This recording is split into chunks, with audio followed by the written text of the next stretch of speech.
औज़ुबिल्लाहि मिनश्शैतानिर्रजीम बिस्मिल्लाहिर्रहमानिर्रहीम। अस्सलामु अलैकुम नाज़रीन इकराम, हमारे सामने क्रिमिनल पिटीशन 1072/2021 है। सुप्रीम कोर्ट ऑफ पाकिस्तान की जजमेंट है। Honourable justice Syed Mansoor Ali Shah, honourable justice Mohammad Ali Mazhar साहब ने इसको सुना। नाज़रीन इकराम, इसमें जो मैटर है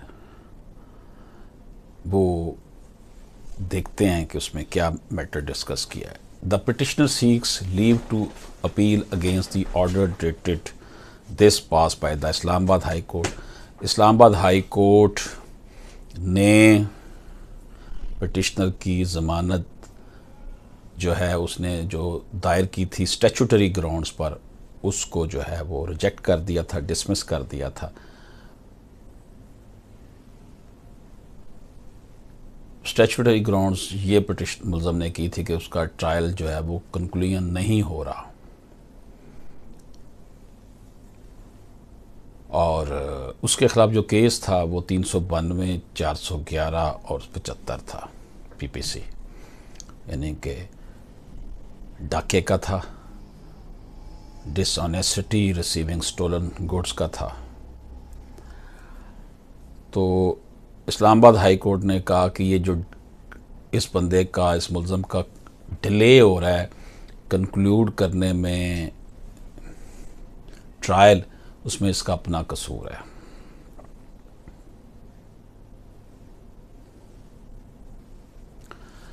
The High Court observed that the delay in the conclusion of the trial was caused by the petitioner and that the petitioner, having been previously convicted for other offences, was a hardened, disapproved and dangerous criminal। जो Islamabad high court थी उसने ये observe किया था कि इसके ऊपर पहले भी जुराइम साबित हो चुके हैं, ये हार्डन क्रिमिनल है, डेंजरस क्रिमिनल है, ये ख़तरनाक मुजरिम की सफ़ में खड़ा है।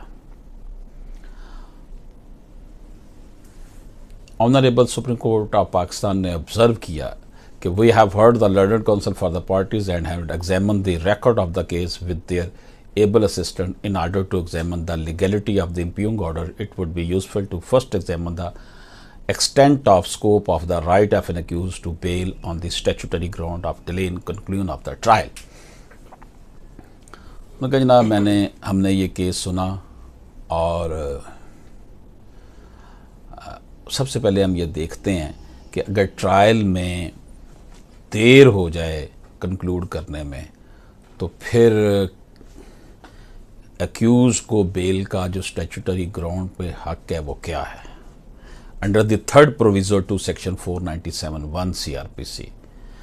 अब उसका उन्होंने यहाँ पर हवाला दिया है कि who being accused of any offence not punishable with death has been detained for such offence for a continuous period exceeding 1 year. यानी अगर एक बंदा मुल्ज़म है 10 साल की उसको सज़ा हुई है, डेथ की सज़ा हुई है, और वो 1 साल से ज़्यादा अरसा हो गया है उसको गिरफ़्तार हुए, और in case of women exceeding 6 और से 6 माह हो गए हैं, अगर ख़ातून है तो वो अगर उसका कंक्लूड नहीं ट्रायल हुआ तो वो स्टैचूटरी ग्राउंड पर बेल के लिए ज़मानत ले सकती है।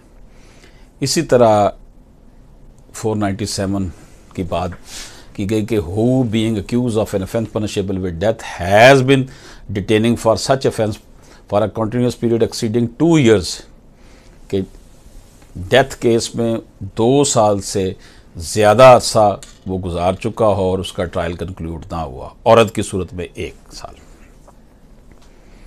ये बात उन्होंने कहा। The petitioner is charge with offence punishable under section 392, 411 PPC which are not punishable with death. उन्होंने कहा जनाब जो तो स्टैचूटरी ग्राउंड्स है कि अगर ट्रायल कंक्लूड नहीं हुआ विद इन स्पेसिफाइड टाइम, उसका अगर देखा जाए उसमें तो डेथ की बात की गई, अगर डेथ है तो उसमें किया गया, लेकिन ये जो इसके जुराइम है 392, 411 PPC, इसमें पनिशेबल डेथ नहीं है। His bail plea is therefore covered by Part A of the third proviso to Section 497(1) CRPC। इस शख्स का जो स्टांस है बेल लेने का 497(1) CRPC के तहत वो कवर होता है। The above provision that in an offence not punishable with death, the trial of the accused is to be concluded within a period of 1 year from the date of detention। तो जनाब,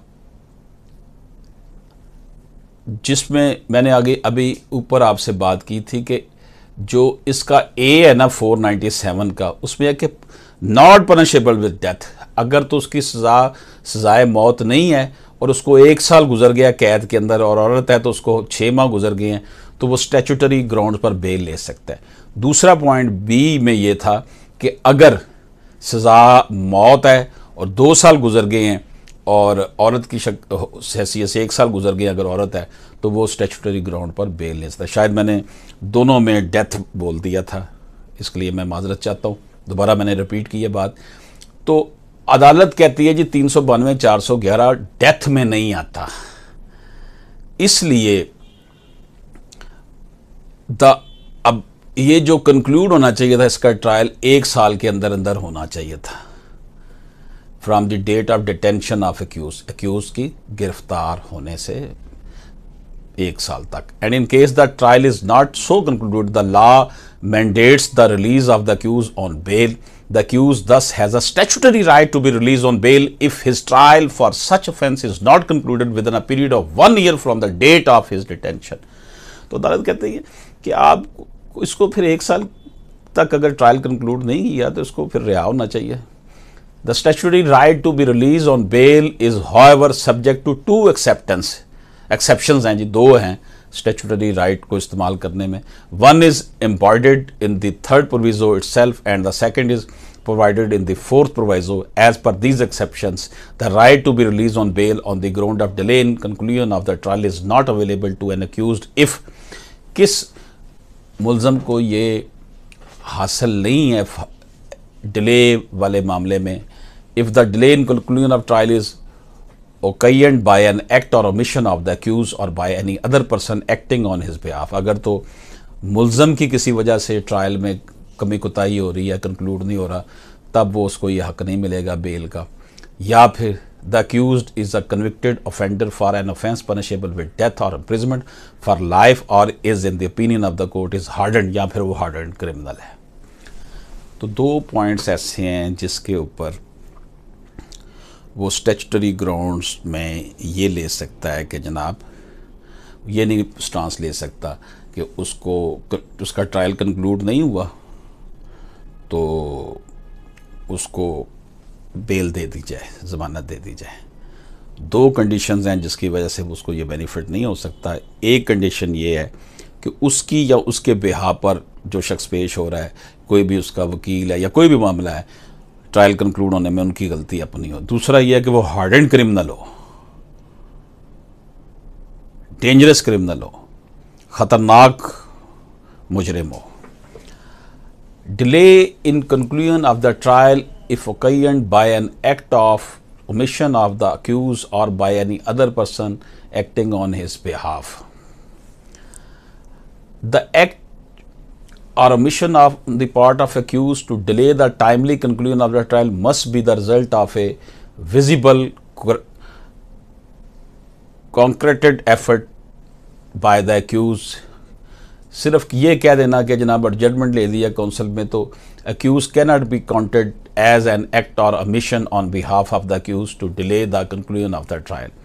अगर मुल्ज़म के वकील साहब ने conclusion के लिए कोई प्रॉब्लम की तो उसमें मुल्ज़म का कोई कसूर नहीं है, अदालत ने यह करार दिया है।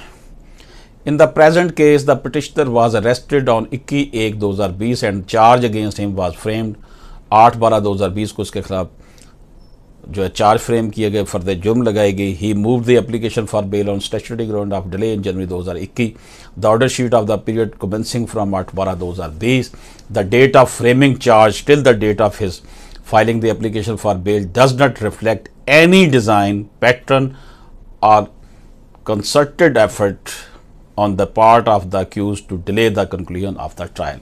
उनका जनाब कोई सामने नज़र नहीं बात आती कि मुल्ज़म ने कोई डिलेइंग टैक्टिक्स इस्तेमाल किए गए हों। तो इन हालात में अदालत ने यह करार दिया कि we have therefore come to conclude that the delay in concluding the trial of the petitioner beyond the period of 1 year from the date of his arrest has not been occasioned by an act or omission of the petitioner or any other person acting on his behalf। उसकी या उसके behalf पे किसी शख्स की वजह से trial में कोई कंक्लूजन में प्रॉब्लम नहीं हुई।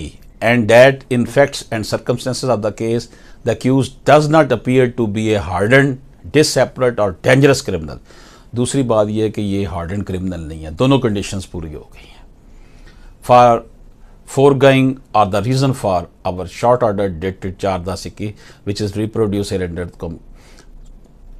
तो जनाब अदालत हजूर ने क्या किया?